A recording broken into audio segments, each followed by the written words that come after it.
Welcome to week 58 of Misha Dianne Watch Santa Barbara. Hello. We watched episode 281, which originally aired Monday, September 2nd, 1985. So we're in the waning days of the August sweeps. Now, in August of 85, my friends and I went to see one of the worst movies we've ever seen in the theater, Summer Rental, starring John Candy. And during that summer also came out Godzilla 1985, starring Raymond Burr. And this fall, we are expecting some new shows to come on the air. 227, starring Jack A. Harry, who's currently appearing on Days of Our Lives. The Colbys, spin-off of Dynasty. The Golden Girls, Mr. Belvedere. And a show called Sarah, which starred so many people who are about to become big. Gina Davis, Alfre Woodard, Bill Maher, Mark Hudson, the uncle of Kate Hudson, and Bronson Pinchot. My name is Serge. And Foley Square, starring Margaret Collin, future wife of Justin Dees, who will be showing up in a couple of years on Santa Barbara. 1985 was a year when I was preparing for my last year of high school. I graduated in 86. And I was probably in Toronto this summer with my mom visiting my aunt. And of course, Toronto had all the latest fashions because it was near enough to New York to have latest fashions at that time. And I remember getting a whole new outfit because the collegiate look had come in and shoulder pads were getting very, very large. So I came home with this big jacket with enormous shoulder pads and shaker knit sweaters. Sweaters were getting big at this point, and pointy little shoes. I just remember feeling like I had finally come into my own. This would have been Labor Day, so there wouldn't have been any school, and I was only taking 4 courses, so I think maybe I only had to go Mondays, Wednesdays, and Thursdays. Monday, Wednesdays, and Fridays to Okanagan College. I was taking Calculus 3, Linear Algebra, Statistics, and I can't remember what the 4th course was. But I had 2 courses with the same teacher. One of them, which I think was the Statistics course, there were only 2 of us in the class. It was a very early course, and we both sat right at the front. And Dr. Collar said, well, usually the administration will shut down a course like this if there's not enough people to really pay for it. But if you guys don't say anything, I won't, and they might not notice and not cancel it. And they didn't. But I did fall asleep in that class more than once, which is a bit embarrassing when you're 3 feet from the teacher and there's only one other person in the room. Mm-hmm. So, a couple of other interesting TV-related things. 3 shows that premiered this year were Punky Brewster, The Equalizer, and MacGyver, all of whom are currently on the air again. And on a similar note, but in the other direction, reboots of Alfred Hitchcock Presents and The Twilight Zone started in 1985. So, interesting parallel. Now, on to the show. As Cece lies on the floor, Gina hides some of the documents that Cece had signed behind some books. And she notices that he hadn't signed the divorce paper, so she decides it would look more suspicious if it were missing. And since it's to her favor, she places it in the center of the now empty desk, so that if anyone who finds it will know for sure that Cece hadn't signed it. So I think she's plotting to use her role as Mrs. Capwell to regain control or retain control of that household, because she already kind of thinks Sophia shouldn't even be in the house, I think she said at one point. So she overhears Eden and Sophia in the atrium, and then opens the door to the study and pretends she's just found Cece and calls for help. So they seem to believe her that, she just found him like that. Lionel arrives around the same time because he's still wondering why Cece tried to kill him. And they end up with Sophia performing mouth-to-mouth on Cece while Lionel is giving him CPR. So this is interesting to see Lionel saving Cece's life. Mm-hmm. This really, I think helps underline the difference between Cece and Lionel. Dr. Biddle arrives very quickly with 2 paramedics and has Cece taken to the hospital, where he should have been in the first place, he says. Now, Lionel wants to know what's going on, and Eden says to Sophia, "Oh, tell him whatever you want."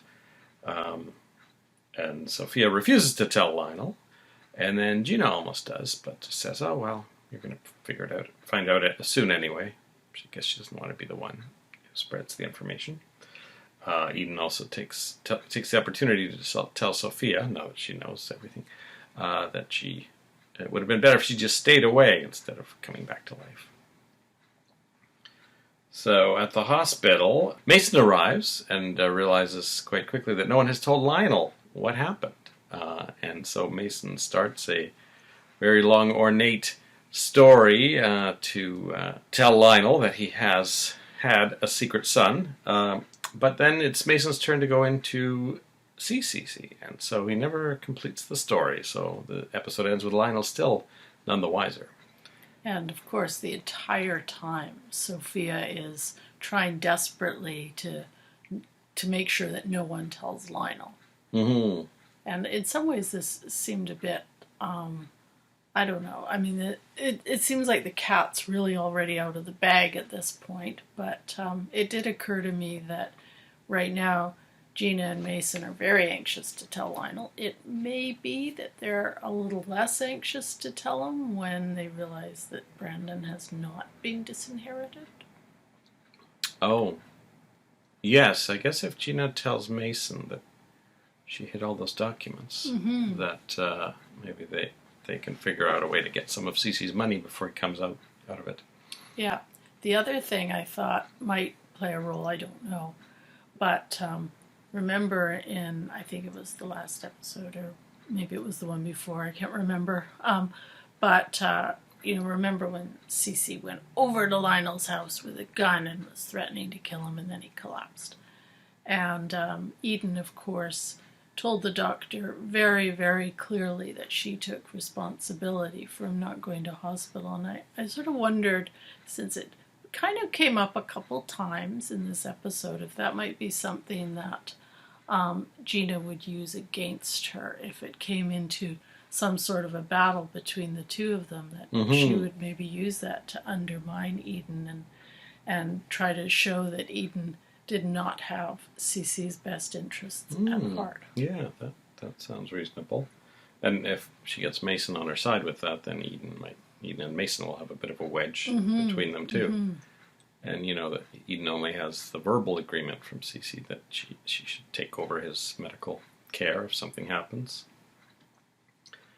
So Mason goes in to see Cece, who is lying in bed with tubes coming out of his throat.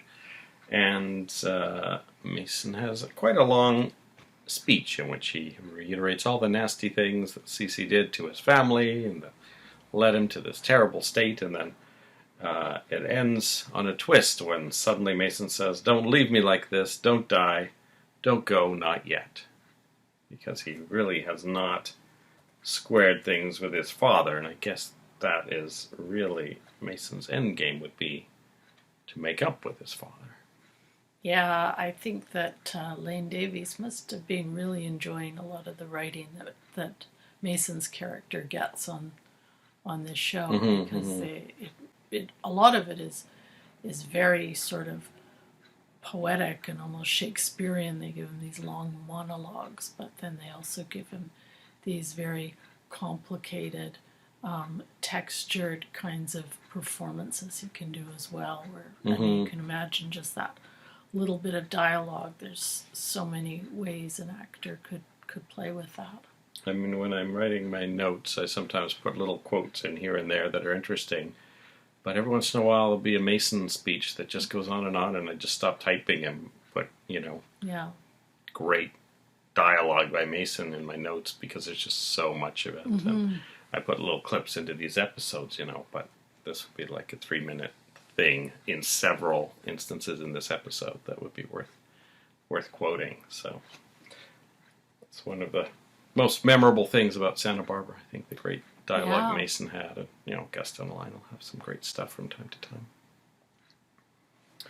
time. Ted finally convinces Christy to go to the police, and he goes to fill up the car, or Jeep. I think he has a Jeep, while Christy goes to take a shower. Now, of course, neither of them knows Steve is outside.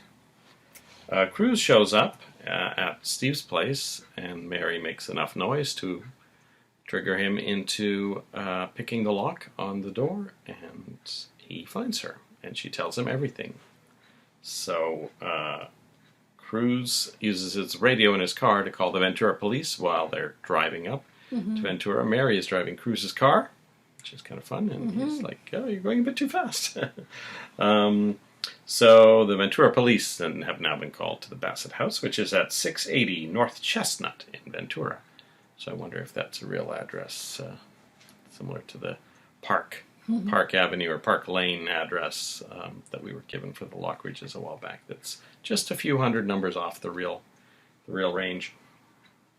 But in Ventura, Steve knocks Christy unconscious, and when she comes to, he insists that she say "I love you" to him, and she ends up saying "I hate you," and manages to get the gun and pulls the gun on him.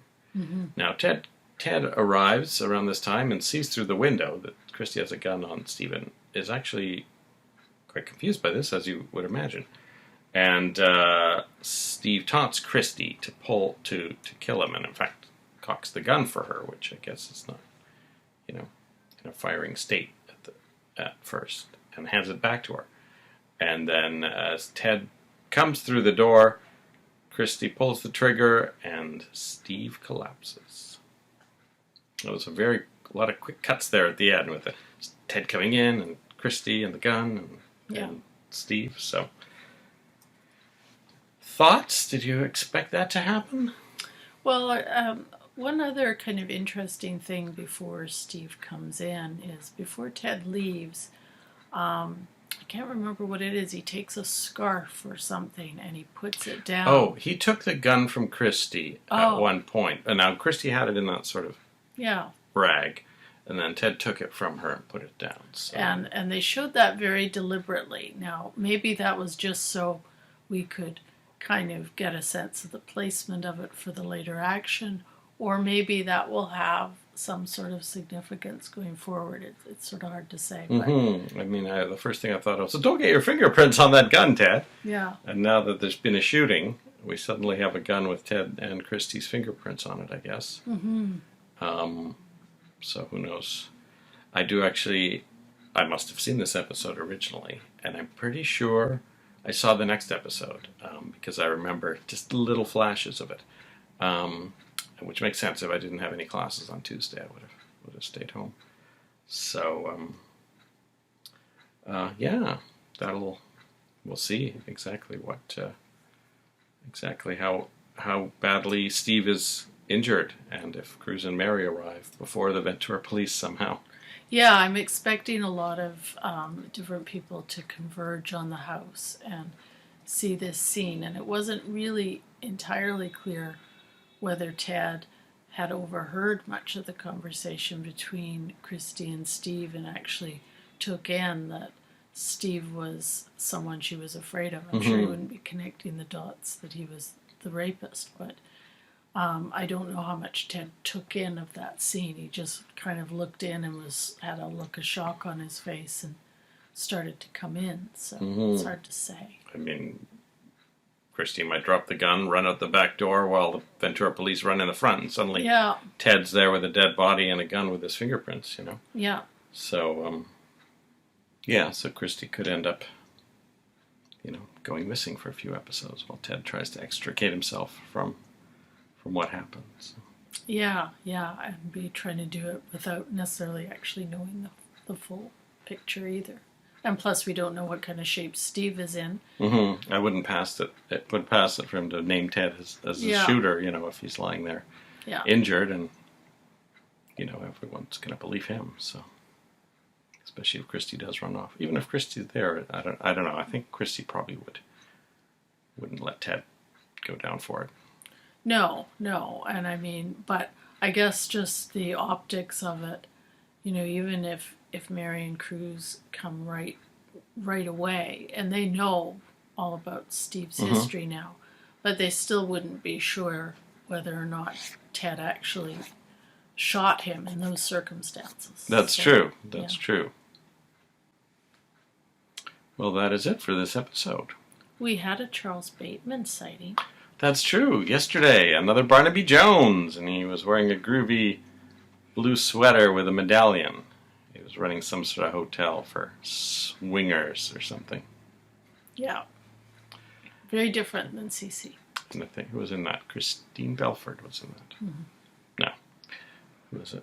Rebecca Balding was in that. She played Carol David on Soap. And that is it for episode 281 of Misha and Dianne Watch Santa Barbara. We'll see you again soon. Bye-bye. Well. Look who's waiting for the bell to toll. Now we can all three wait together, just like a real family. Don't families make strange bedfellows? Well, you two ladies look awfully grim indeed. Have I arrived too late for a final farewell? Mason, your father is alive. Well, of course, I should have known. Earth would have trembled and the heavens rained fire at the death of such a giant among men. I didn't notice anything like that happening. Been drinking a little, Mason. Only liquor. I want to see Dad. Eden's in there with him now. Well, that's not right. First son has certain privileges. Dad would be the first to tell you that. Oh, my. Good news travels fast. Oh, Lionel, come to bury Caesar or to praise him? Lionel saved your father's life tonight, Mason. Noble, truly selfless. I wonder if I would have done the same under the circumstances. I think so. Oh, don't be so sure. You know, Lionel, I do believe that your travels around the world have made you a true humanitarian, a real softy. Here you are, engaged in a duel to the death, a mano a mano with a formidable foe, and what do? You save his life. Stop showing off, Mason. I suspect behind that brittle palaver there lurks a human being. Oh, you just don't understand me, that's all. You know, Lionel, your weakness is that you care the same for all forms of life. Animal, plant, amoeba, stink bug. They're all the same to you, aren't they? You're not a dyed-in-the-wool confirmed hater the way I am, the way my father is. Puts you at a disadvantage in the world. I think the gentleman doth protest too much. You care for your father more than you're willing to let on. In fact, he's the driving force in your life. Me caring for my father? Mm-hmm. Careful, Lionel, them's fighting words. I might have to ask you to step outside. I have a reputation to defend.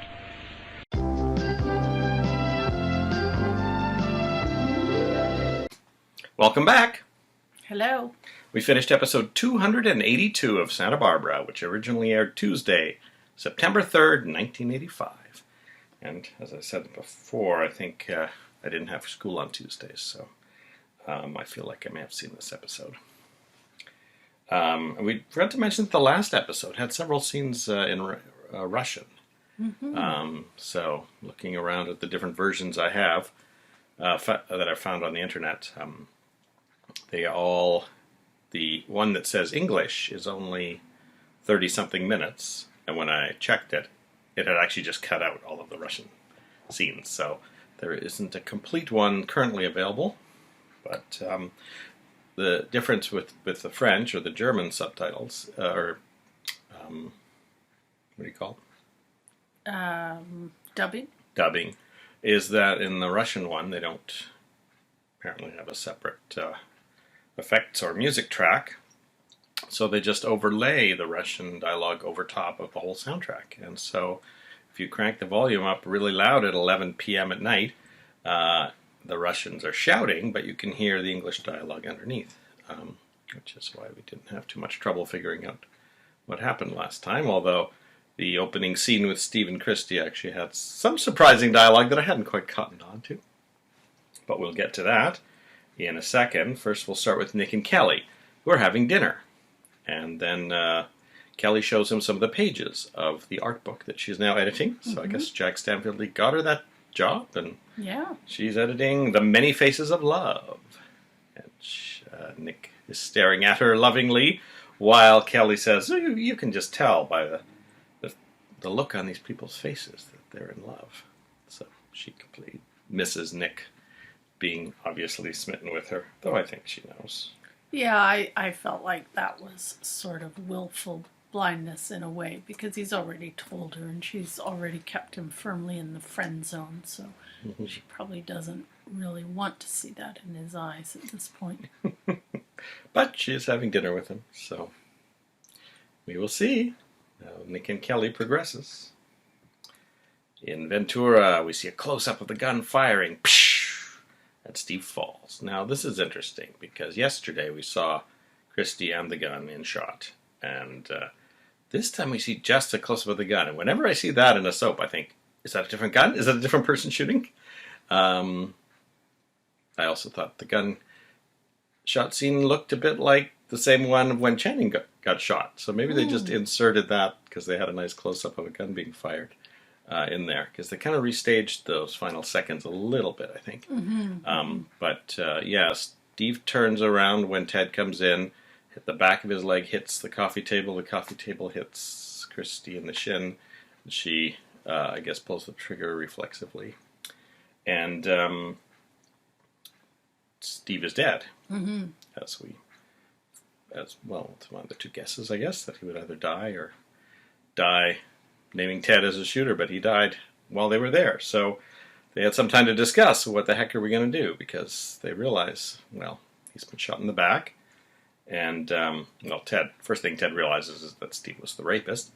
But Christy thinks maybe they should just get out of there because she doesn't think they can prove self-defense, having shot Steve in the back. Which is a reasonable thing to think. So Ted, of course, cleverly decides, why don't we just make up a story that makes it seem more self-defense-like? So he says, what if Steve had a gun and he was aiming at me and you shot him in the back to keep him from killing me?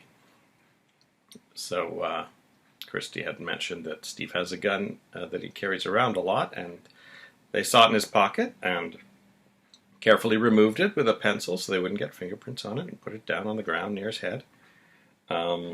And then for some reason, they decide that when he turned, he said, right on time, Capwell, because they did talk about Steve's plan to kill Ted. So I don't know if Steve revealed that to Christy at some point. He revealed it to Mary. Yeah. But they were both talking as if they knew that Steve was planning to kill Ted and make it look like he'd raped Christy. So, but I don't know. Maybe there was enough information from what Steve said that they could figure that out. Yeah, I don't remember either, although I mean, Christy knows him well by this point, so I think even if she was surmising that that was what he was going to do, that was probably a pretty good guess on her part. So we hear the sirens, and then we hear the police coming up the walk. At the last second, Ted says, oh, was he left or right-handed? And Christy says right-handed. And Ted decides the gun needs to be closer to his right hand, which is, I guess, a bit further down the way he fell. So Ted puts his foot on the gun and drags it down a few feet towards his right hand. Now I'm thinking they might find footprints on the gun. They might find scratch marks on the floor. I think that might be suspicious, what he's done. Yeah. It's, and I can just see this whole case falling apart pretty quickly if it was a CSI kind of examination where they're looking at ballistics and trajectory and all of that kind of thing. Whether the Ventura Police Department at this time in the show has that kind of expertise, we'll find out, I guess. Well, I mean, really everything related to the shooting is, as they said. I mean, it's only that he didn't have a gun in his hand. So as long as it fell in a believable way, you'd think they could get away with it. Although Ted at one point yells out, I can't do it, I can't lie. So it's not something you want to hear from the guy who came up with the plan. Yeah, it's actually a tough situation because usually, often when you watch these shows, someone will do something really stupid and you'll think, oh no, don't do that. But when you think about the fact that he was shot in the back, they actually don't have a lot of good options. So maybe it is worth a try, but I don't think Ted is gonna really hold out that very long in his lie. I think Christy will hold out much better since she's already shown she can beat a lie detector test. So the police come in and they, as they're questioning Christy and Ted, they recognize their names from the trial, obviously. Quite well publicized in the area. And Cruz and Mary arrive shortly afterwards. And then Mary says, Theta's on her way. And I was thinking about that a lot last night, because the last time we heard about Theta, which is, I think this is the same day, Steve and Mary were both going to go out. One was going to look for Christy, and one was going to look for Theta. And then Mary got tied up, and then Cruz found her. So, and then they were in a car all the way to Ventura. And suddenly she knows that Theta's on her way. And I'm like, how could that logistically be possible? She can't possibly have talked to Theta that day. So the only way it could have happened is if, as Cruz and Mary were leaving the apartment building, they actually ran into Theta, right? And she said, okay, I'll follow in my car or something. That's like literally the only way Theta could know, because they didn't have cell phones back then. Yeah, but they're in and they didn't know where she was. But they're in Cruz's police car.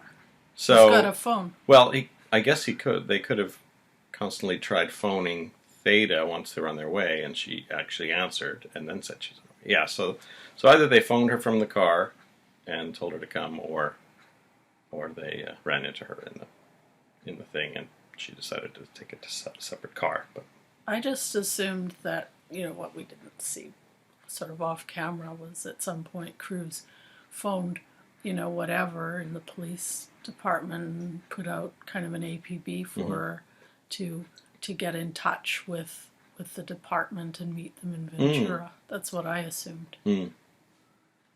Yeah, well, I mean, unless they ran into her in the street, she would have had to be in her apartment for them to know where she was. So. But she made it, and, before she arrives, Cruz asks the Ventura police if they mind if he just takes Christy and Ted back to Santa Barbara, and questions them herself, kind of, low-key, jurisdictional boundary crossing there, and surprisingly, they're not that into just doing that. Yeah. But they do actually let him take Ted. They said, no, we'll keep Christy because she's the shooter. But they let him take Ted without them having really, properly questioned him. So they had asked him a couple times what happened, and then Cruz got there and got Ted to repeat it. And Cruz had said, okay, you better be sure about this because he was shot in the back. So I think that kind of slackened Ventura, those police. Well, they did know the Capwell name, though, right? So I'm wondering if that might have played a little bit of a role, too. Since he wasn't the shooter. That could be. So then Theta arrives, and Mary tells her that Christy shot her rapist. And she's like, oh, have the Capwells been told that their son is dead? And then Mary says, it wasn't Ted. And Theta pulls the sheet from the bodies, that's laying on the floor, and sees that it's Steve. And she kind of breaks down a bit, but that was the end of that scene. So, well, actually, there was one thing I thought I heard Theta say that I don't know if maybe we need to go back or maybe I misheard it, but when she realizes that Steve is the rapist, she says something like, oh, it happened again, or something like that. I thought I heard her say. That just some indication that she had been a little bit afraid of Steve's behavior herself, or that there was some sort of pattern there that she was aware of. Oh, okay. Well, if they don't say anything at the start of the next one, maybe we'll rewatch that. Yeah, I may have misheard it, but I just that kind of struck me. Oh, okay.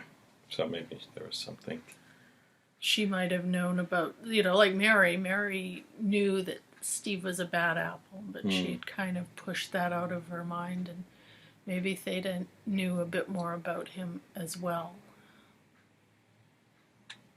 All right, we'll double check that. I don't know. Yeah. Gina tells Lionel that Channing was his son. Sophia then tells him that Channing was gay, and Lionel is not as horrified as Cece was, but he does say, oh, the American, what's the phrase? I don't know. Anyway, he says, well, I wonder if that's what triggered Cece's attack. So, which, probably part of it. And then Lionel wonders, as I imagine we all do, if Channing would have been a better person if he hadn't been raised by Cece. Mm-hmm. And Augusta says, "Oh, I'm sure it's traceable to Sophia." Augusta tells him, and he's not necessarily angry with her about this, that she found this all out a few days ago while going through Minx's papers. So I think maybe Augusta was holding that back in case Lionel was angry with her. She could escalate his anger up towards Minx, but he kind of low-key didn't care where the info came from, but was a bit surprised about the Minx revelation. As Lakin, Ted, and Kelly arrive, they're all told about everything.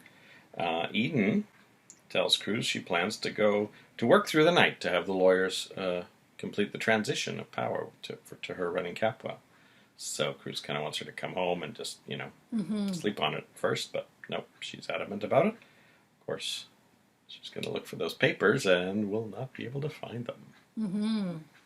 And the key divorce paper wasn't signed anyway. Mm-hmm. So it's clever that Gina left that, because then Eden will look at it and go, "Oh, damn." Because Eden tells Gina to prepare to pack her bags. Mm-hmm. And Gina says, "Well, I'm the lady of the house now." So Eden says that her days are numbered, and Gina says, "No, they're not." Yeah. Then Lakin is the first to mention to Lionel that Brandon is his grandson, which Lionel hadn't thought of. Obviously, he's had a lot to process in these last little while. He says, "A grandson. I've seen him maybe twice." Yeah. And then Augusta says, "Brandon doesn't even know that Channing is his father." And I guess that night she had dinner with Gina, and they talked all through that. That's probably where she learned that, the whole secret about, Santana and Channing that Lionel wouldn't have been aware of. Probably from that night at the study. That didn't come out, I don't think. Yeah. So then Lionel says, "Oh, I wonder if he has any of my exotic character." This could be a fun thing as Brandon grows up. To see if he takes after Lionel. Well, it unfolds a lot of possibilities too of some sort of a custody fight that involves Lionel and potentially Cece, or potentially the Capwell family in some ways, or the Andrades, and maybe Lionel. There's certainly comedic potential there too, with Lionel trying to influence the boy and get access and that kind of thing. So there's lots of ways it could go. It was really interesting to me that even though Eden and Sophia are not getting along right now, they did come down on the same side of this of trying to prevent Lionel from finding out. And I found that really kind of interesting that they both wanted to keep it a secret from Lionel, because first of all, it seems futile at this point, and second of all, I just wondered why that was still a priority with Cece lying there, dying and all the rest. But anyway, it's a moot point because Gina spills the beans as quickly as she can. I guess Eden just doesn't want Lionel, infiltrating into the Lockridge, family. Although, because Sophia's still, or infiltrating into the Capwell family because Sophia's still there. And, I guess even though Eden's on the side of kicking Sophia out, I guess they figure Lionel would be around now. I don't know. Because Brandon's their, half nephew, right? Brandon's still Eden's nephew through Sophia, so. Yeah. It was just kind of interesting to me that was their reflex. I mean, as I say, I can sort of see it with Sophia, but in some ways, I mean, Eden doesn't know how the paperwork is shaken out either. Mm-hmm. But it's almost in her interest to kind of let Lionel have Brandon, because Brandon he's a Lockridge and he's an Andrade. That would take him right out of the line of succession for any control over Capwell Enterprises. Mm-hmm. And then the show ends with Lionel saying, "I don't care if he's a Capwell or not. I'm going to see my grandson." So he's, I can imagine him trudging over there. trying to find Brandon. Or maybe Gina will say, oh, sure, come meet him. Could lead to some very interesting conversations between Lionel and, the Andrades and Santana and Rosa as well. Last time we saw Brandon was the day he met Christy, his new nanny. So. Yeah, it's been a while. So we had, that's the end of this episode. But we had our first leaving cast member, which is Steve. Mm-hmm. And you had guessed, or did we talk about it at the end of last week, right? Mm-hmm. So let me see what your guesses were. You had thought Jack Stanfield leaves, Amy leaves, Minx leaves, and then Jack is recast. So you've got one wrong already. We got one of the leavings wrong already. But I think I did, not that it necessarily counts, but I think I did sort of throw in at the end that we would see what happened to Steve and that he might get shot as well. So I had no notes of that. So. But I think I threw that in. It wasn't. So is there anyone you want to remove from this list of Jack, Minx, and Amy as being wrong? Obviously, at least one of those is incorrect. So. Yeah. Let's see. I'm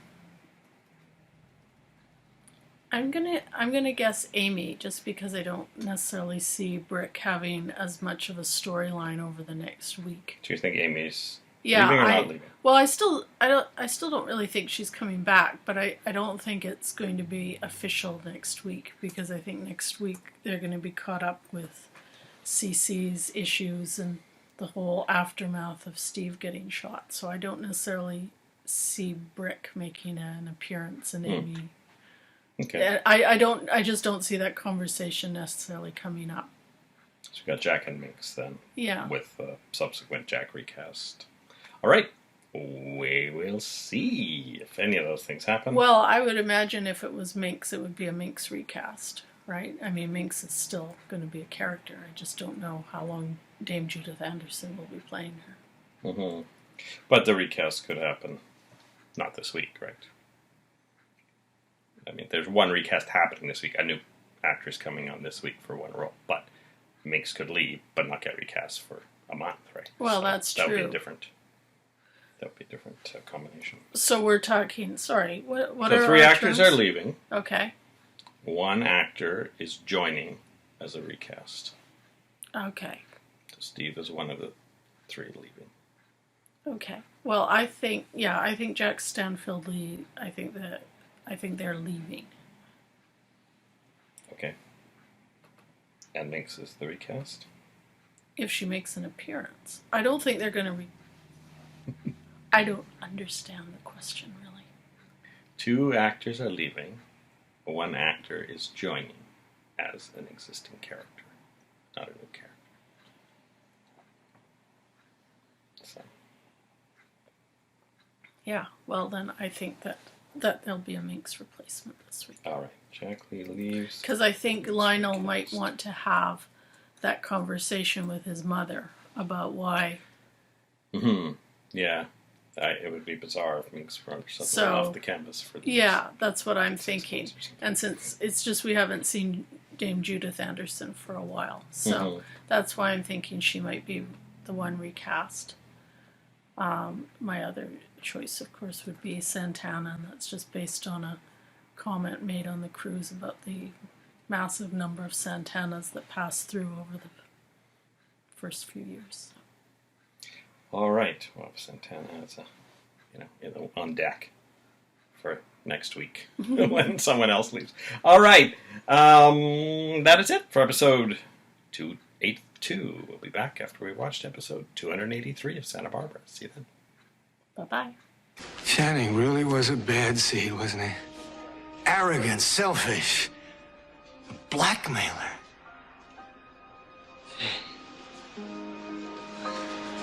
I wonder if he hadn't been raised by CC, if he'd been the same. I'm sure that it is traceable to Sophia.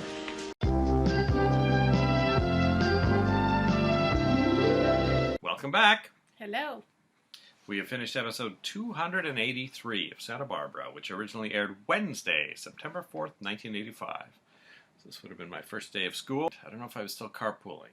carpool days were bad because I had to be there for like 12 hours and couldn't get home to watch TV even if I wanted to. So this would be an episode that I have never seen. Oh, wow. The other night, Sunday night, in the year 2021, we had the Oscars, which we did not watch, but I did watch the In Memoriam segment online later.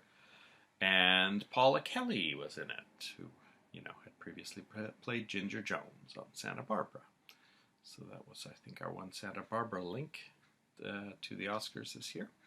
I know there were a lot of very outraged people at Jessica Walters. We also saw another episode of Police Story, and Ty Henderson was in the credits, and I think I briefly saw him.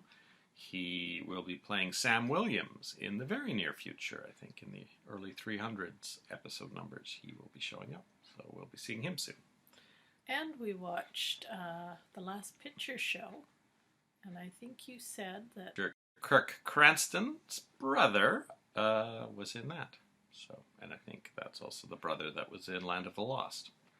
So he'll be showing up also in a few weeks. So we will see him.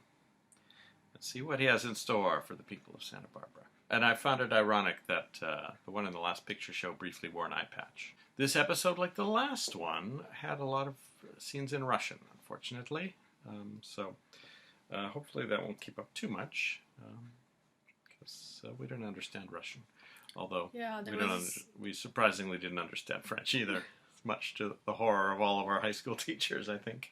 There was one scene where I wasn't sure who knew quite the secret or not of Lionel being a relative of Brandon's. Yeah, when Lionel was talking to Santana, I guess someone told Santana off screen that Lionel was Lionel was Channing's real father. So Lionel approached Santana, and I was like, is he going to tell her that he's really Channing's father? But it looked like, we had it cranked up so we could hear the English dialogue underneath the Russian. But it seemed like Santana had been told off screen, which is always kind of a cheat, because you kind of want to see the people go, oh, what? You're such and such in a soap opera. And quite often they cheat the one thing you've been waiting for 18 months. So, somewhat annoying. Yeah, I just couldn't tell at all because I can't really hear the English under the Russian very well. So I was trying to figure out. I just assumed he was telling her, but it was very hard to tell. And in any case, she didn't have a particularly profound reaction to that. No, that's why I interpreted it as being that she already knew, because the bits of dialogue I could hear, it was him talking about Channing and Brandon. So Cruz shows up in the morning to find out if Eden has made all her calls, and she said she made most of them. So there's that. And the both kind of calmed down a bit from last night when Cruz wanted Eden to come home and Eden just wanted to make calls to take over Capwell Enterprises. Nick is also there. He asks Cruz when he and Eden are getting married. And then Cruz tries to find out from him what happened during the 3 weeks in the ghost town. So they're talking about how lucky they are to be dating the Capwell girls. Well, Nick isn't quite dating them, but Kelly invites Nick to the hospital with them. And so Cruz thinks that maybe he and Kelly will be getting married before Cruz and Eden. Kelly comes down all dressed up for her job interview. And Nick says she might get a marriage proposal instead of a job. This was back in the 1980s, where when you went to a job interview, it was equally likely to be a date. Nick suggests to Kelly, when she gets her high-powered editor job, that he has an idea of a book in mind about brothers and sisters. And he talks about, he thought about it when observing Kelly with Eden, but he also has a brother, and that might be an interesting thing. So this is the first time we've heard any expansion of Nick's family. Mm-hmm. So perhaps some lucky day we will meet Nick's brother. Mm-hmm. At the hospital, Joel Crothers is back as Jack Stanfield Lee. He's on the payphone, and we both thought he looked very thin, considering it's only been about a week to a week and a half since we last saw him.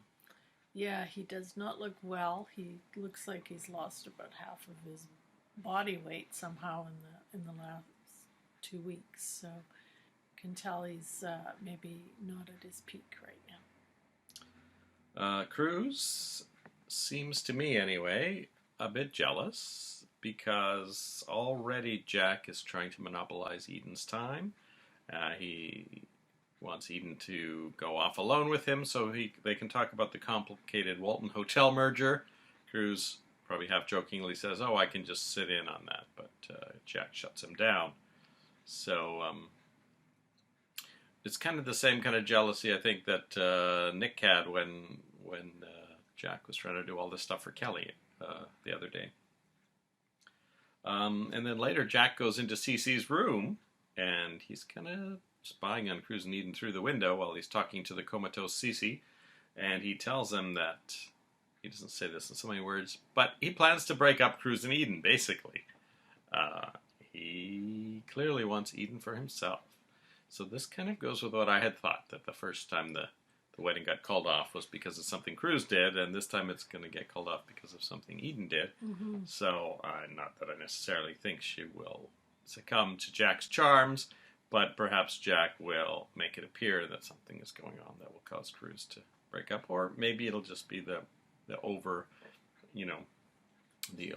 extreme amount of time she spends at work rather than with Cruz is going to put a strain on things. Just to make sure that they can't spend much time together, he just comes up with a plan to get Cruz out of town for a while, too.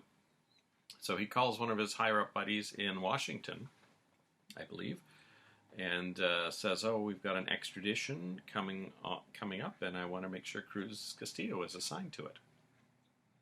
So Tony Patterson, who we haven't seen since his heart attack, shows up at Cruz's houseboat and says, "I've got an assignment for you. I want you to go to Mississippi and pick up this guy who's going to be tried in Santa Barbara." And Cruz says no. And Tony tries 3 times to get him to do it. He keeps escalating sort of threats against his job. And he says, "Nope," and slams the door in his face, basically. So this is actually kind of interesting. So Cruz is doing all he can so that Eden can't blame his job anymore. Oh, hang on, this froze. It's froze. I'm going to just stop it and start it.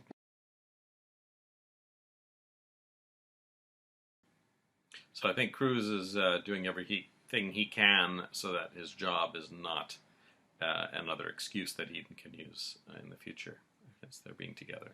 So Tony Patterson reports this to Jack, and Jack says, "It seems I've underestimated Mr. Castillo. I won't do that again." I think the writers are laying down some really neat potential plot lines with Jack Stanfield Lee. First of all, as a potential love interest for Eden and a nemesis, I guess, for Cruz. But also, I think a potential nemesis for CC, because if he were to marry Cruz, or marry Eden, and CC was still incapacitated, he could actually control. Technically, he's kind of supposed to be trying to get back with Julia, too, so it's really kind of an interesting twist in Jack's character this week. Yeah, you could almost see him stepping into like a Victor Newman kind of role from this, potentially. And I mean, we do know that he was seeing Augusta and Julia years ago, so it shouldn't have been such a huge surprise to us, but we thought maybe his time in the dungeon had changed his ways, I guess. So yeah, here he's got now Julia, Kelly, and Eden as potentially people he's interacting with in a way that won't necessarily work out well. Ted has a dream about the situation with Christy, but of course when he wakes up he can't really tell Lakin all about it because of the made-up story that they've concocted surrounding Steve's death. So Lakin later tells Augusta that she wishes Ted would trust her more. So once again, we have potentially an impediment here for the Ted-Lakin relationship because she's always been, quite adamant about Ted being open about everything. And here now Ted is keeping quite a large thing from her when you look at it. And it would be easy, I think, for her to come to the conclusion that perhaps something did happen between him and Christy while he was down in Ventura or something like that as well. I mean, I can see Ted's viewpoint. It has nothing to do with Lakin. Yeah. Even though it is on the, arguably a very big secret because it could put Ted in prison probably. Yeah. Lakin says to Augusta that it'll be nice to have Brandon in their lives. So she's all in on being Aunt Lakin.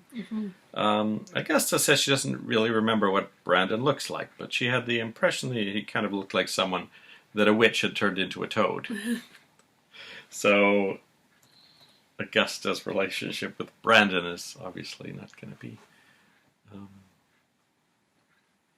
very grandmotherly. Lionel has left Augusta a note saying that he's going to try to see Brandon. At the hospital, Lionel talks to Gina, who says that Santana, Cece, and Sophia are all trying to keep Brandon from her. That's interesting because, quite frankly, Cece's just written Brandon out of the will, so Gina knows Cece no longer cares at all. But she does kind of have to cover for the fact that she hid the will, so. Yeah. But she tells Lionel that they're not going to get rid of her that easily. Augusta shows up at the hospital, and Lionel, I believe, under all this Russian talking, confronts her about keeping the secret, but kind of mildly. I mean, it wasn't a huge thing. He then talks to Santana, and this is the scene where we were trying to figure out if was he telling Santana for the first time that he was Channing's father, but I don't believe so. I think I probably have stopped audio taping Santa Barbara by this point. Or, I mean, I was taping it every day, but I would tape over it, so I wasn't no longer keeping excerpts, because I think my main interest was in the murder mystery. I think August 85 is the last date on my tapes. So yeah, unless someone finds some English versions of these episodes, be a bit of a mystery. Hopefully there won't be too many like this. So he talks to Santana about Channing and Brandon, and then she gives him a recent Polaroid of Brandon. And we haven't seen Brandon in quite some time, actually, since I think it's Scott Curtis left the show in episode 239, and this is episode 283. So it's actually been quite a while that Brandon's been gone. Augusta tells Gina that she had no right to tell Lionel. She thinks that if she can get Brandon out of town, then that'll sever the link between Sophia and Lionel. So she asks Gina, hey, now that Cece's getting rid of you, why don't you leave town? And Gina says she has no intention to do that, and Augusta says, well, if it's money you need, I can maybe give you some. But Gina says, I am Mrs. C.C. Capwell. So Gina feels that is a powerful position to be in Santa Barbara, and why would she just abandon that? And I think they're going to have a hard time getting her to give that up. I mean, she could kick Eden out of the house, probably. So then Augusta changes tactics and goes to visit Santana, who's now at the Capwell house. She reminds Santana what a bad mother Gina is. And don't you ever think of just taking Brandon and running away with him? And Santana says, ever? Always. She's constantly thinking about running away with Brandon. And then Brandon shows up and meets Augusta. And we meet for the first time the new Brandon. Brandon Call is playing Brandon Capwell. And he does look a bit different, but he is blonde. Looks very much like Channing. So, Brandon Call will be playing Brandon from episode 283 to episode 731. Oh, wow. This is one He's of in the it for the long haul. longer-running Brandons. Although later we'll have Justin Gauck playing him from 772 to 1913. Wow. So, but this is the Brandon I remember most that comes to mind. And Brandon Call, of course, had a very lucrative career. He went on to play in The Charmings, and then he was in Baywatch. I believe he played David Hasselhoff's son. And then he was one of the kids on Step by Step, which I think ran for 7 years. Wow. So he had quite a good career on NBC. And so, welcome to Brandon Call as the new Brandon Capwell number 3, because Brian Otten replayed Brandon in 3 episodes. I think he filled in the odd time for Scott Curtis, and in fact, in a few months, he'll fill in for a week, possibly while Brandon Call had to go to school or something. So he will return one more time for a brief appearance. And this is where I suspected that whenever he was playing Brandon, they didn't actually show his face. I think the last time we saw him, he was just running around in the background in the atrium. Yeah. So maybe we haven't actually seen his face yet. So, but we will largely have Brandon Call for the next few years. And we also have David Zebulon playing Brandon for 2 episodes coming up too. So probably looks like another fill-in. So we have that to look forward to. So all in all, other than the fact that we couldn't really understand a lot of her dialogue, Augusta had a really great episode. She had some great lines, and especially the bit about the toad. So she says things like, "Your father decided to have a grandson in his midlife crisis." So a lot of good lines. We also saw a scene, just saw it because we couldn't understand it, a scene between Augusta and Julia at one point. Mm-hmm. Yeah, Julia was only in at the beginning of this episode. And, what with Jack being in it, I thought maybe Julia and Jack were going to have some scenes together, but that did not happen. So, and when Jack calls his secretary Ingrid on the phone to get, the higher up on the phone for him, we don't actually hear Ingrid. So IMDb had said that Ingrid only appeared in that one episode, and so far we haven't even had a voiceover. So, because as we remember with the bartender at the State Street Bistro, his IMDb credits ended with his last, dialogue line, but he actually was shown as the bartender several times after that, just with no dialogue, and so he hasn't shown up in IMDb. So it's quite possible a voiceover from Ingrid might be, might be coming up. But we will see without her secretary what Jack Stanfield Lee's time in Santa Barbara will be like. Maybe he will be taking over one of these openings in the DA's office, and that's why we won't see his secretary again. Or maybe Amy will come back and claim her job as Jack's secretary. Well, and I think my other person for recasting was Minx, so I'm really curious to see Minx again. The recast, of course, is Brandon. So we have. So what are we at? We're at 1. We've had 1. We had 3 people leaving, right? And Steve left. We had 3 people leaving in a recast, and so far Steve left, and Brandon was the recast. So we have still 2 people leaving. Am I right? Is my count right? So we've got 2 people leaving by the end of the week. Cool. I can only think of who one of them is right now. So we'll see. We've only got 2 days left, so we will find out. And that is it for episode 283. Anything else? No, I don't. We should find out soon what's going on with Christy up in Ventura, because no one's come down to question Ted, and presumably Christy's being interrogated about killing, so hopefully that will move forward when we see episode 284. We'll see you then. Bye-bye. This is probably the worst time you're ever going to have to go through.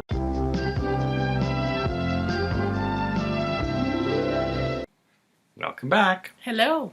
We finished episode 284 of Santa Barbara, which originally aired Thursday, September 5th, 1985. Now, I don't know if I saw this one or not, because I don't remember it. I had a thought, just as I was falling asleep yesterday. Kelly's problems are always caused by someone else, whereas Eden's problems are always caused from within herself. It's just a thought I had based on things that have happened so far. I would say she definitely tends to have more agency in the show. And I would say a lot of them, it's not just her making mistakes, but a lot of it sometimes comes from her attitude as well. I think, just trying to think ahead through the show, that this may be a pattern. we'll keep our eye on that. Some workers are repairing one of the pillars that Gina mentions was damaged in the earthquake. So I don't know if this was a crack that had gone unfilled before, but there's quite a big like pocket, I guess, inside one of the pillars. Gina decides to burn the papers that Cece signed, the ones revoking Mason's authorization to work at the company, and the will, I guess, change, removing everything from Mason. Then she decides she might need them in case Mason gets out of line. So she hides them in the pillar, and it gets plastered over. So I can imagine some episodes of Mason frantically searching the house for the papers when he finds out that Gina has hidden them. Yeah, and it's kind of interesting that Gina is not only trying to maintain her control over the CC side of things, but also over Mason as well. She's waging sort of a two-pronged. She knows how wily Mason is. Yeah. That at one point he was on Santana's side, so you never know. Yeah, back. She knows that he might, and he's kind of got the means in a way to, he knows a lot about her, so I think she knows that he could be a threat in the future. Eden says to Cruz, "I may never have my father back, at least not the way I remember him." She says she's worried that Cece could be in the coma for a long time, and she's not sure she can run Capwell Enterprises. Cruz tells her she can. Yeah. Jack calls, and Cruz tries to hang up on him. But when Eden realizes who it is, she agrees to meet him, because he says he can't find her father's papers that he signed. So I think we don't hear Jack's voice, actually. I think it's just a voiceover. We don't even hear Jack on the phone, do we? Yeah, no, it's kind of an interesting scene, actually, because it's really all Eden on the phone. Cruz is on the phone. It's Cruz. Cruz is on the phone with him. But then Eden talks to him, does she not? No, Cruz says, "Oh, I think she's too tired to meet anyone." And she goes, "Yeah, I'm going to go to bed." "Okay, bye, Jack." "Oh, it's Jack. I will talk to him." So, I think it's all Cruz. I thought it was all Eden it was Cruz and then Eden. But well, maybe. at any rate, it's an interesting phone call because there seemed to me to be a lot of exposition in it. There was a lot happening at the end we could hear, but there wasn't any kind of cutting back to Jack Stanfield Lee on his end. No, maybe because he was still sick, they cut back on his scenes, even in episodes that he is in, because I believe he is in this episode. He is. Eden tells Gina that she will try to get Gina removed from the premises. She says that Cece only married her to get Brandon, and now Cece and Brandon are no longer connected. Gina says, well, Cece adopted Brandon, and therefore his last name is now Capwell. And Eden tells Cruz that she wants to give Cece his first real grandchild. Cruz says that Jack said to him that he was jealous because Cruz was marrying the most beautiful girl west of the Sierras. Cruz says he felt like punching him in the nose. So Jack's now actively expressing an interest in Eden. Off camera. Theta apologizes to Christy for Steve. She says he was just like his father. Now, this is actually quite a long scene with Christy and Theta seem to be basically apologizing for everything up to this point. And I think Theta's not been drinking for a while, so I feel like this is just sort of a way to patch up the relationship with Christy. Yeah, I had that feeling as well, because of course when we first met at Theta, she was drunk and she was just attacking Christy and very belligerent, and we don't have that belligerence here in this scene at all. And this was actually the last episode Theta would appear in. So that was one of the 3 people who left this week. I don't think you guessed any Bassett's, and we lost 2 in a week. Yeah, yeah, I didn't at all. Because I would have expected Theta to still be around for whatever happens next with Christy. Yeah. I was actually kind of surprised too that she left this early when I was looking on IMDb. So I figured that she'd at least hang around for the end of this problem Ted and Christy seem to have. It'd be interesting to see. We haven't seen Maggie for a while either, and her storyline's still going on. Yeah. Maybe funny. people will be on the phone with Theta.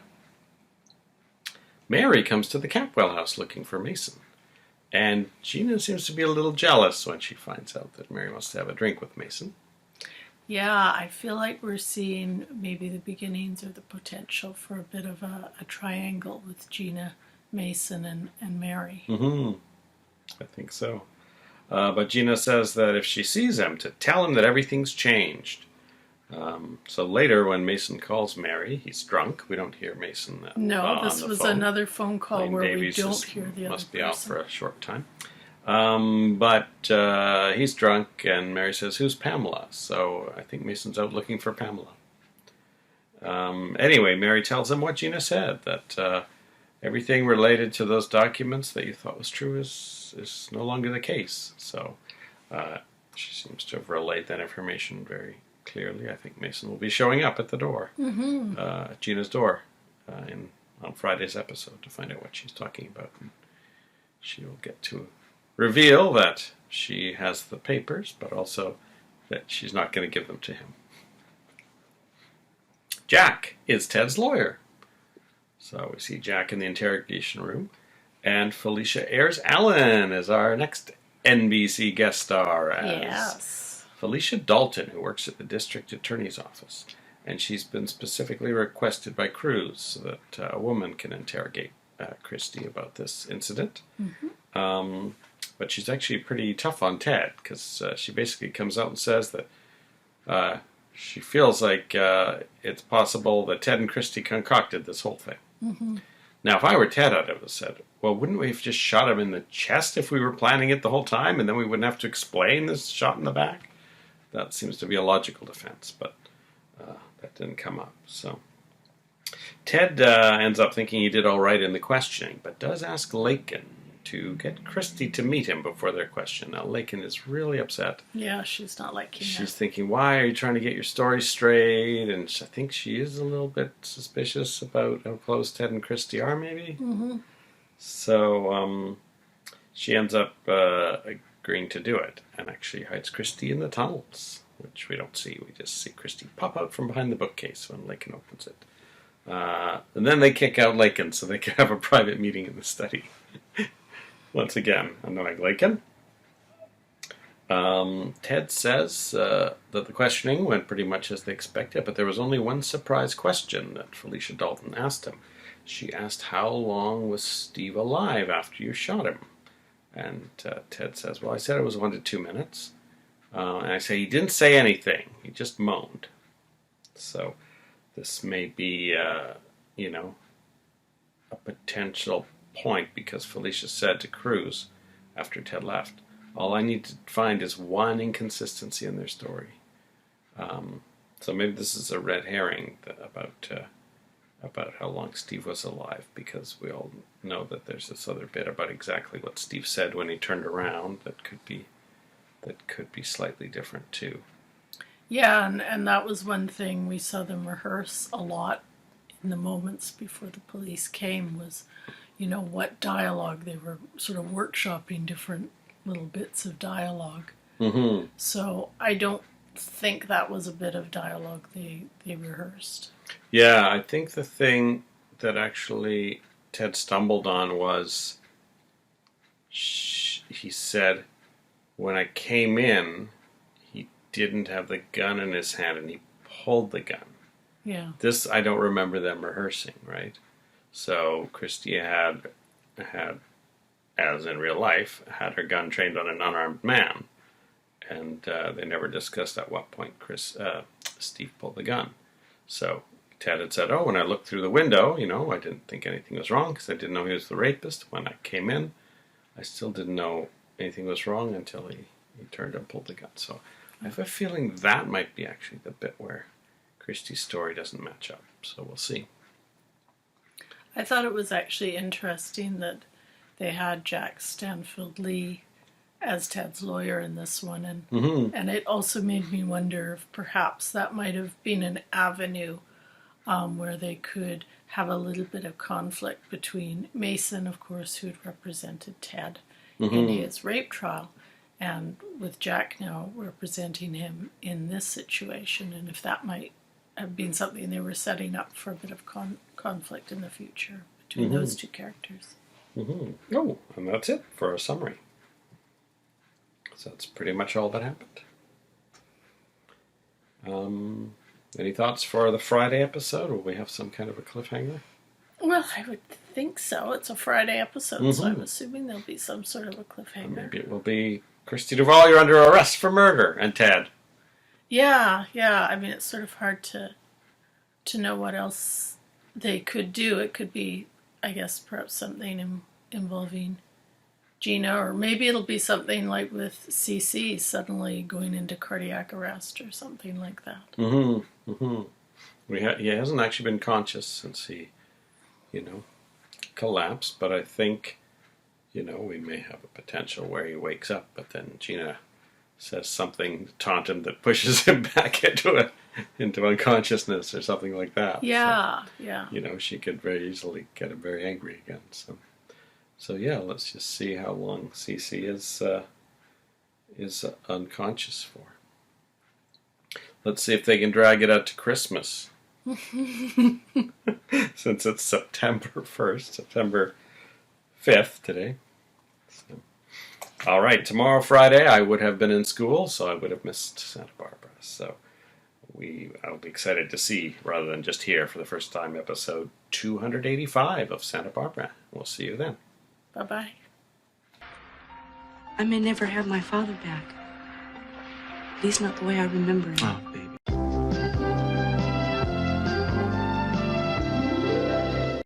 Welcome back. Hello. We finished episode 285 of Santa Barbara, which originally aired Friday, September 6th, 1985. Would be the end of the first week of school for me, and my first set of Calculus 3 homework. It all made so much sense when our teacher was drawing it on the board, so I'm sure this will be really easy. Cruz comes home to find a bunch of messages from Eden on his answering machine. And as he's playing them, she leaves him a little humorous series of messages that culminate in her telling him to go to the bathroom, and when he opens the door, she's actually in there the whole time. And after some fun, they end up talking about how the rest of Eden's day will be, and Cruz gets a little grumpy to find out that she's planning to spend the whole rest of the day with Jack Stanfield Lee. West of the Rockies, you're on the air. What am I called? This is the Santa Barbara podcast studio. Oh. I think I'm looking for the Sunset Beach podcast. I don't think there is one. You'll have to start your own. Oh, no. It's easy to do. Are you in the midst of the podcast, sir? We just started, yeah. Can we call you back? That Eden will be spending the rest of the day with Jack Stanfield Lee. So this is very interesting because yesterday was actually Joel Crothers' last episode of Santa Barbara. So he is the final person to leave the show this week. So you got one. Right. Right, yeah. And so it's interesting that the episode starts with Eden saying that she will be with him all day. And as we know, a couple of times in the last couple of weeks, we had thought that Jack might have been written out of some scenes. Mm-hmm. So we'll see how that goes in this episode. It's actually a very interesting series of events in this episode that I think all have a different solution as to the missing Joel Crothers. And we'll talk about them as we get to them. Okay. Christy is on a payphone talking to Theta. So even though Theta left the show yesterday too, Christy's still talking to her. And Julia gets angry with her for meeting with Ted. So I guess Lakin must have told Julia, or Julia figured it out somehow. Was she actually talking to Theta? Because I Yeah. remember, so in that one she was, because wasn't there at one point when she was on the phone, and then I can't remember whether it was Felicia Rashad's character or Julia says to her, now, were you really talking to your mother because she's here, or were you trying to talk to Ted? Oh, I don't remember that at all. Oh, okay. I'll have to rewatch that bit. Okay, maybe I missed that second bit. Because the fact is, as soon as Julia leaves, Christy calls Ted immediately on the phone. So maybe you're right. Maybe she actually was talking to Ted. Or trying to get a hold of him. I thought from the dialogue maybe that it was her mom. So anyway, Christy ends up going in to see Felicia Dalton once Cruz arrives, and she is no less vicious to Christy as she was to Ted.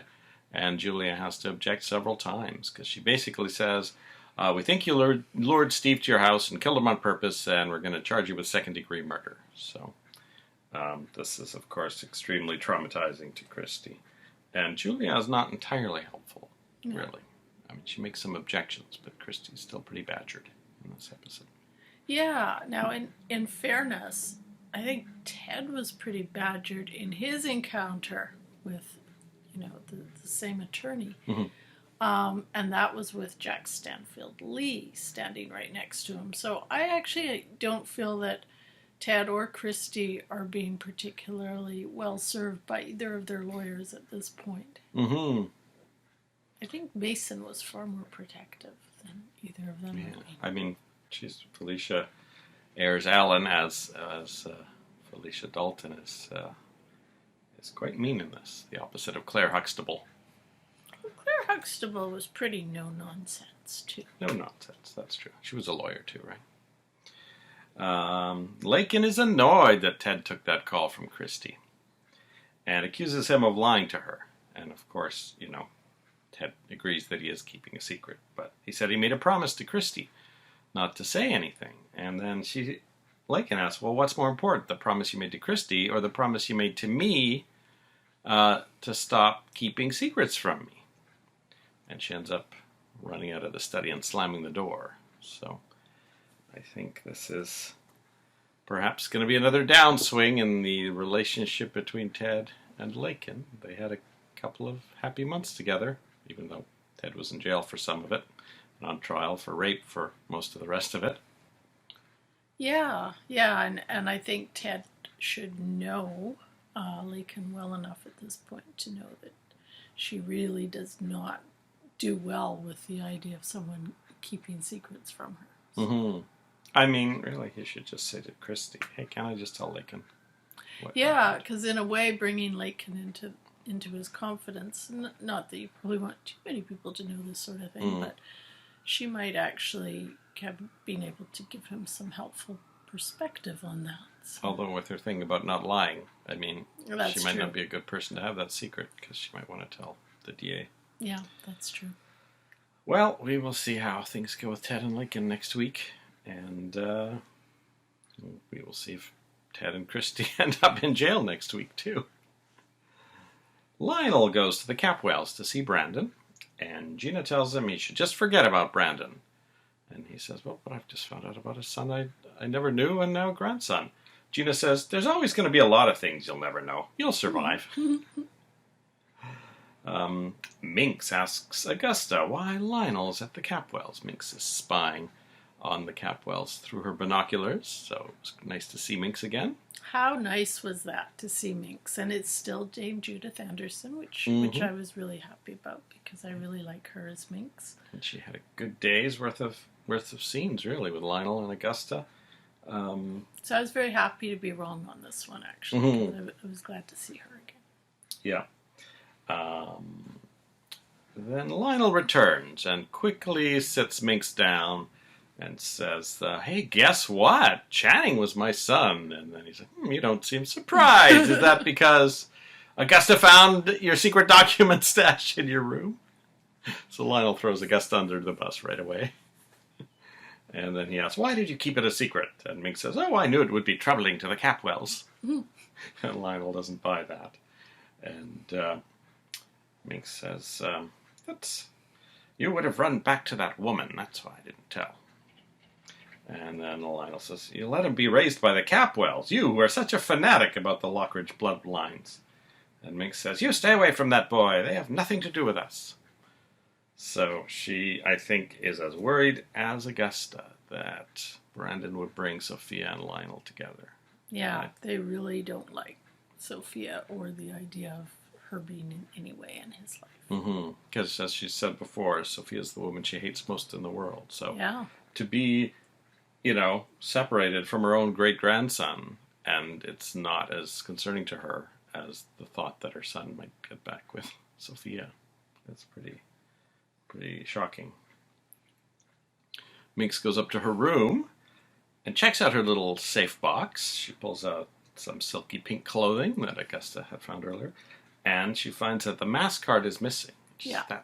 That's how she figured it out. But then she goes to her dresser and opens a secret panel in the bottom of one of the drawers and pulls out a whole separate set of secret papers. It says, here, untouched, and she thinks she's so clever. It's not a very good Australian accent anymore, is it? Minx then threatens Augusta with her riding crop. So that was fun to see the return of her riding crop. And Augusta says, oh, did I spoil your timing? Were you going to tell him yourself? And then she says, Channing is not the only secret you're keeping. And then Minx says, yes, I have lots of documents about your parents and their crooked real estate deals. I should have told Lionel years ago. So this is a reprise of the flashback that Julia had while she was, while she was delirious from from the shipwreck, about her and Augusta talking about their parents' shady business deals. So, and then Augusta says, oh, and what about all the documents about Brick's parents? You've been following them for years. But then I think someone comes to the door. I think Santana comes to the door and sort of interrupts that whole line of questioning. So I think we have, we've pulled at the threads of the box of secrets, but it'll probably take some time to unravel now with all these interruptions. Yeah, it's going to be really fun to see what's in that dossier that she pulled out from her drawer. And, I almost wondered if there were more secrets potentially about Channing as well, just because I think Lionel did raise kind of an interesting point that, for someone who did care so much about bloodlines, the fact that she would just sort of happily let Lionel's son live next door, or, just be sort of given away to someone. That is, I think, a really legitimate point that Lionel brought up. So I wonder, is there a possibility that she actually did have some sort of interaction with Channing? Or perhaps, Rosa and Reuben, being the grandparents, perhaps Minx actually somehow had them in her confidence, and they let her visit Channing or something like that we haven't, that hasn't come out yet. Yeah, that's a possibility. It also, I guess, what also crossed my mind is that maybe she has some evidence that Channing isn't Lionel's son either. That's true too, because she had her private eye, and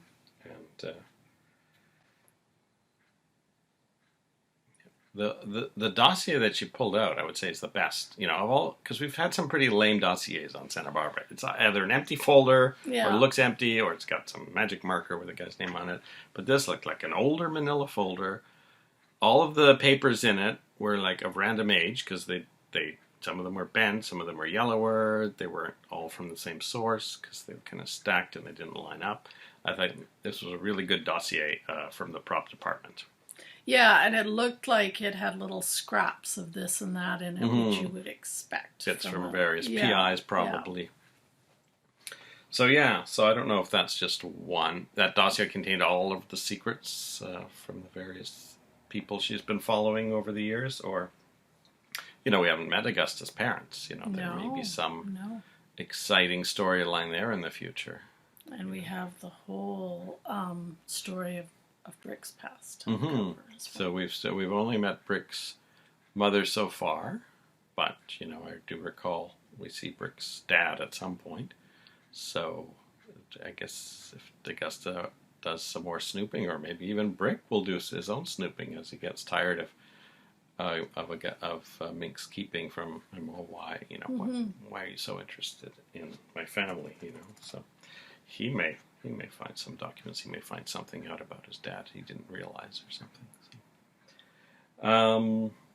Yeah, so I was very excited to see Minx, and also very excited that all of Minx's secrets were the main thing of this episode. So Santana does come to visit Lionel, and she tells him that Gina basically has complete control over who sees Brandon, which Lionel was surprised at, knowing that Santana was his mother. But they hatch a plan. Santana goes over to visit the Capwells, and now we see Lionel watching the front door with his binoculars. And of course Gina doesn't let Santana even through the front door. But this is actually part of the plan, because once he sees that Gina's at the door, Lionel phones the Capwell house. And while Gina's at the phone, Santana sneaks into the house. And then Lionel says, oh, Gina, I got a call from Mason. He wants to meet you at the Orient Express right away. And I guess Gina's so excited to see Mason, she doesn't really think that this is kind of weird that he would call through Lionel. So she runs out. And then, of course, Santana brings Brandon down stairs, and Lionel shows up, and he meets Brandon. Now, I wondered how many times they could really pull this sort of thing off. It's not, Well, I mean, Lionel's a complete stranger before this. Mm-hmm. After this, I guess Lionel could just, be at the fence and say, oh, hey, Brandon, when he sees him playing, and I call him over to that barbed wire fence or something. Mm-hmm. But without an introduction, it's kind of weird. Yeah. So there may be some opportunity for them to meet. Maybe even Rosa and Ruben would help with that. Rosa and Ruben were both mentioned in this episode. In fact, I think Gina said when she's leaving, tell Ruben that Brandon's in the greenhouse or something like that. So they're both still working. They're both still working at the Capwells. Didn't Ruben quit? I'm not sure. He threatened to quit. It's been so long. Almost the last time we saw him, other than at the Joe and Kelly's wedding, I thought he had told Cece he was going to quit. So anyway, he's happily working in the garden again.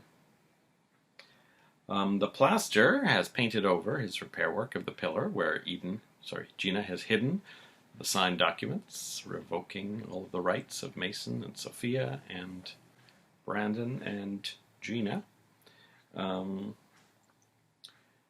Sophia arrives and says, Gina says, what are you doing here? And she says, Eden told me there was a family meeting. Gina said, oh, yes, I'm the one who called the meeting. But you're not part of this family. Then Ted gets upset when Gina tells Sophia to move out of the guest house. And Ted says, this house belongs to me and Kelly and Eden. Probably doesn't. It probably belongs to Cece. And I don't know what rights Gina would have over it when he's in a coma, because she does mention community property rights later on, but that's for, possession. This isn't for, being able to decide who can stay in the house or not. So maybe something else at play. But in the study, when everyone gets there, Mason's not there, of course. But there's not Jack Stanfield Lee there. It's a guy named Eric, who also has a mustache. But he says, I'm Jack's partner. Mm-hmm. So somehow between the beginning of the episode and this part of the episode, the writers have written this. Now, obviously they had written this whole episode with Jack Lee originally. So they were having to sort of patch things on the fly as this episode was being recorded. And that's why we have 4 different explanations in this episode, maybe even 5, about why Jack's not there. Because he says he's Jack's partner, and he says Jack had a criminal proceeding to work on. Mm-hmm. So this is now story number 2. First he was going to spend all day with Eden, now he's got a criminal proceeding to work on. Eden tries to convince Eric that they should just go by the unsigned papers, because that's what Cece wanted. They talk a lot about the will, and one thing that occurs to me is Cece's not dead. What's in the will is 100% irrelevant to anything. Yeah, that's right. But no one mentioned that. But they talk a lot about, where are those papers? Gina, did you take those papers? And, of course, Eden says that she should just take over Capwell, because that's what Cece wanted. And then Gina says, well, Cece wasn't of sound mind when he ordered those papers anyway. And the proof that he didn't really want to go through with it in the end is that he didn't sign this divorce paper. So, after letting them argue for a while, Gina then says, Mason is his lawyer. I am his wife. If anyone's going to take over, we will. Mm-hmm. And Eric confirms that the documents are not legal. And Gina then says, I've been looking up some things about community property laws, and, anything that either of us brought, into the marriage after we were married is we split 50-50.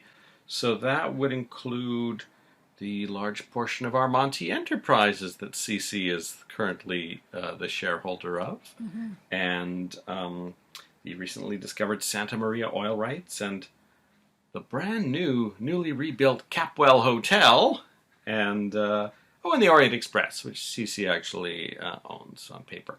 And after 40 days, I can legally sell all of them. And Armonti, of course, was Marcello's. Mm-hmm. Right? So. Which Sophia, I thought, was the owner of that. But did she get Cece to bail them out?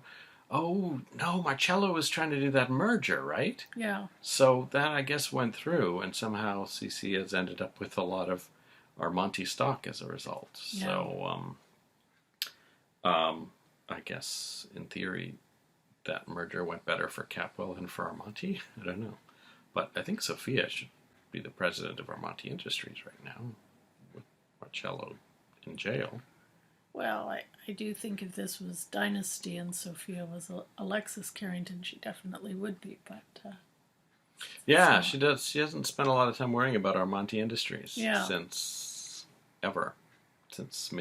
Marcello went to jail. So, anyway, of course, everyone is just horrified at all these things Gina is saying, except the audience is laughing because it's so great.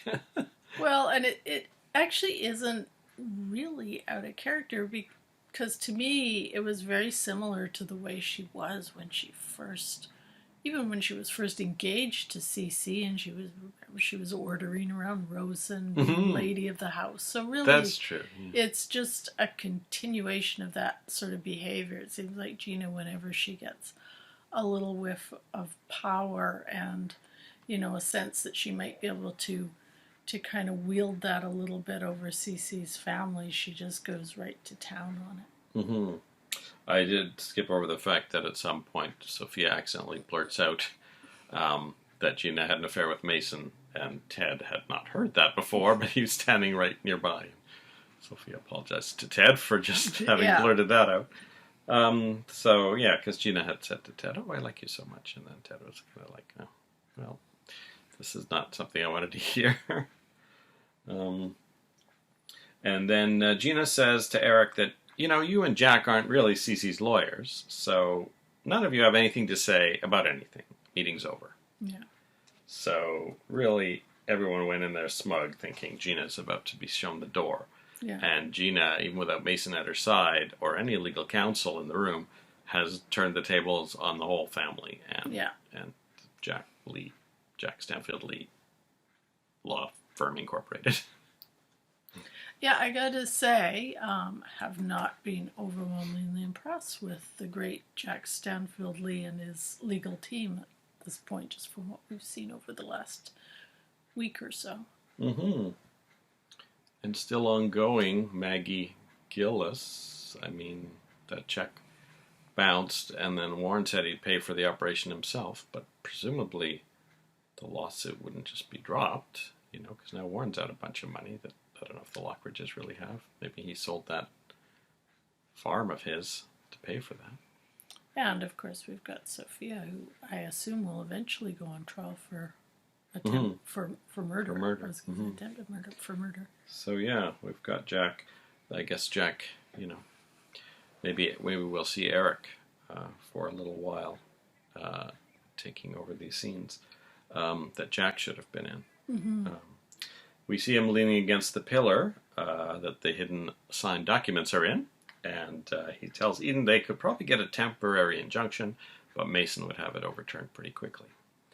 So Gina comes over and says, "Wet paint." And Eric discovers he's got paint all over his shirt, and Eden helps him with this shirt. This clearly was intended for a scene where Eden and Jack could have some physical contact. Now with Eric, it's just... Now with it being Eric, it's just nothing. But whatever. He says that the family... Eric says that the whole family should pitch together, but Gina says the only person she trusts is Mason, which Eden laughs at. And now we have another alternate Jack Stanfield Lee explanation, because Eden is now on the phone with Jack later in the evening, and she says, we don't of course hear Jack, we just hear Eden say, "I'm not asking you to say no to President Reagan." So now he's not on a criminal case, but he's actually on a special mission for Ronald Reagan. Mm-hmm. And that's clearly going to take him out of town for the next little while. And of course, we wonder whether or not Joel Crothers actually had left the show or had just taken sick leave. But I think the answer is pretty clear with the upcoming sentence, because Eden says about President Reagan, "He's nice, but he's not you." And then she says, "Oh, you have another suggestion? Who?" And I think this is indication that actually Joel Crothers left the show, and that the producers are now scrambling to hire someone to take his place. And the fact that it's someone that Jack will suggest indicates that they are hoping they can quickly cast an actor that they can just slot into this same role and take over all of Jack's storylines. He's got one with Julia, he's got one building with Eden, he's got the other couple ones to wrap up. So this is something that I wouldn't have really thought of this very much when I first, heard it on the tape I made all those years ago, because I didn't know Joel Crothers was leaving. But now, and then when it happened, when it was revealed on screen, I'm like, well, what the hell's going on? He was just starting all these storylines, and didn't find out for years that he had actually died. So, so this will be interesting to watch as they scramble over the next couple of weeks to probably, they're probably rapidly casting, and they've got Eric slotted in for as many episodes as they need until they can hire this mysterious person. And Eden follows up with, "What do you mean you can't tell me?" Which, since I know what happens, is actually a very interesting sentence. And then she says, "You go do your diplomatic whatever, and I'll try not to sink the business." So, whether we will have a few more one-sided conversations with Jack Lee, or if this is actually the last time someone actually talks to Jack, and his replacement just shows up out of the blue and says, "I'm the guy Jack sent to take over," and then they never, he fades out like Jackie and Elizabeth Peel. And, but, looking at the IMDb pages, it'll happen actually surprisingly quickly. So, and I guess that makes sense, since they probably had all of Eden's, next several months of storylines based on Jack Stanfield Lee being there. And you can do summary writing with things, but I think they probably wanted this to go a certain way. So Jack's replacement, we will see if who they cast and if they slot nicely into all of Jack's storylines. And obviously, we had talked about some potential ways this could have, evolved, but I would think their priority right now is just to get someone in those storylines to at least nail down those storylines, and then I suppose depending on the actor they cast and sort of the chemistry and where things go from there, they might actually end up going in quite a different direction than they might have gone if Joel Crothers had continued on in the role. And maybe I'm not remembering correctly, but I think Julia actually suffers from the replacement. I think her storylines vanish because it's not Jack, so that history is no longer there, right? Yeah. But having someone interested in Eden, that could be anyone. So Yeah. I suspect that Julia's storylines would have been quite different if Joel Crothers had continued on as Jack.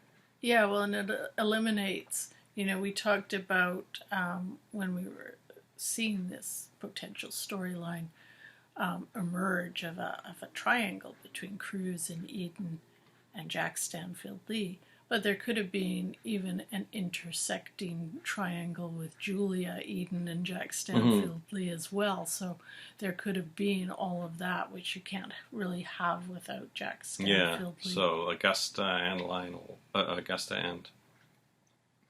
and Julia's relationship to that character and all the potential storylines, I think, are just off the table from this point on. Yeah. And that is the end of week 58. So I'll get to doing my calculus homework over the weekend. Now we should mention we did see another A. Martinez sighting today. That's right. We watched the final episode of Police Story, which is interesting because the last episode, the second last one, had a copyright date of 1977, even though it aired in 1978. And so I thought, I bet these last two are just holdovers from season 6 or 5, whatever it is. And they just aired them 1 year apart. But Confessions of a Lady Cop had a 1979 copyright date, nearly 2 years after the last episode of the series. And can't find any evidence online that it was filmed in 1977. Definitely the credits are slightly different format.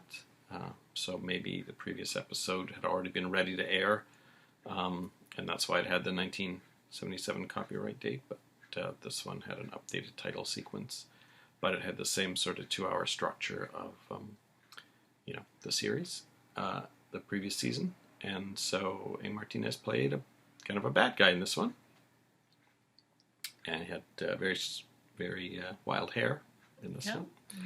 Mm-hmm. And then right after that, we watched the Barnaby Jones, and Robin Matson was, I guess, the main character in it. Mm-hmm. And she was playing the daughter of Inga Svensson, who played Ingrid Svensson on Soap and Krause on Benson. And Robin Matson will be an upcoming character on Santa Barbara, and Diane thinks that she's quite convinced it's going to be Gina. So we will find out, I think, by the end of the year, who Robin Matson will be playing. Santa Barbara. Well, I'm just going by the picture you showed me. The German book cover, yeah, which is a German translation of the French book cover, has Eden, Kelly, and Robin Matson. So, maybe it's Lake Henry cast. It could. I mean, I didn't really get a good enough view of the picture to see just who was actually on it. I saw 2 blondes and a brunette, so I just assumed. But whatever. We will find out. I think we will find out before the end of the year, or if not, very close to the end of the year. That is it for week 58. Thanks for joining us, and we'll be back in 2 weeks with week 59 of Misha and Diane Watch Santa Barbara. See you then. Bye-bye. Lionel, there's going to be a lot of things that you'll never know. You'll survive. If my calculations are correct, 2 more people will be leaving Santa Barbara next week. Any guesses? Well, I've not been really doing that well with my guesses so far. Are we talking about actors or characters? Well, I guess one actor, character combination is leaving forever. One actor is leaving, but eventually the character will be recast.